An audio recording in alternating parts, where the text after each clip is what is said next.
நான் உங்கள் மீனாட்சி. நம்ம வந்து இன்னைக்கு கொலுவில் 3வது நாளில் இருக்கிறோம். எல்லாரும் சிறப்பாக கொண்டாடிட்டு இருப்பீங்கன்னு நினைக்கிறேன். எல்லாருக்கும் எல்லா வளமும் கிடைக்கணும், எல்லாரும் ஹாப்பியாக இருக்கணும். இதுதான் என்னோட வேண்டுதல். இதுதான் இன்னைக்கு கலர் என்ன, ப்ளூ. பார்த்தீங்களா, இந்த ப்ளூ நான் தான் கட்டியிருக்கேன். வந்து சாமி வந்து சந்திரகாந்தாவா இருக்காங்க. இங்க வந்து படியெல்லாம் வச்சு இப்படி குழுவிக்காட்டி கூட பரவாயில்ல. இப்போ இடையில உங்களால் குழுவிக்க முடியலனா கூட கடைசி 3 நாள் கூட வைக்கலாம். ரொம்ப விசேஷம். நம்மளால எத்தனை நாள் முடியுதோ அத்தனை நாள் செய்யும். 3வது நாள் சுட சுட சாதம், வரங்காய் பொரியல், வெள்ளை பொரியல் காரக்குழம்புக்காக. இதில் நான் பருப்பு போட்டு பொரியலாக பண்ணிட்டேன்.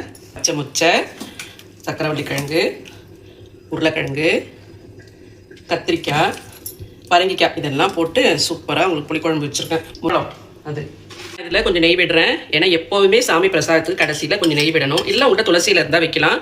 இது வந்து அன்ன சுத்தின்னு சொல்லுவாங்க. நம்ம சாதம் வந்து ஏதாவது திட்டு துணக்காக அதை செஞ்சுருந்தீங்கன்னா கூட அதை சுத்தப்படுத்திடும். அதுக்காக தான். கருப்பு கவுனி அல்வா, இது ரொம்ப ஹெல்த்தியானது. சாமிக்கு இன்றைக்கி வந்து டார்க் டார்க்காக சேர்ந்து விசேஷம். அதனால் நான் இந்த அல்வா ட்ரை பண்ணேன். செஞ்சு ஸ்டோர் பண்ணிட்டா கூட டெய்லி கொஞ்சம் எடுத்து சாப்பிட்லாம். ரொம்ப ஹெல்த்தியானது. இது சின்ன பொண்ணுக்கு நல்லதுன்னு நான் செஞ்சேன். இது சுண்டல் நிற்கிது. அப்போ சுண்டல் வந்து பிரசாதம் இதான் நான் பண்ணேன். இதில் வந்து பச்சை மிளகாய் இஞ்சி போட்டு தாளித்தேன். இது டிஃப்ரெண்ட்டாக டேஸ்ட்டாக இருக்கும்.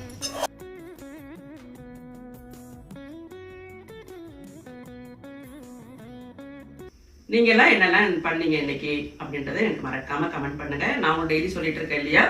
Thank you, bye by.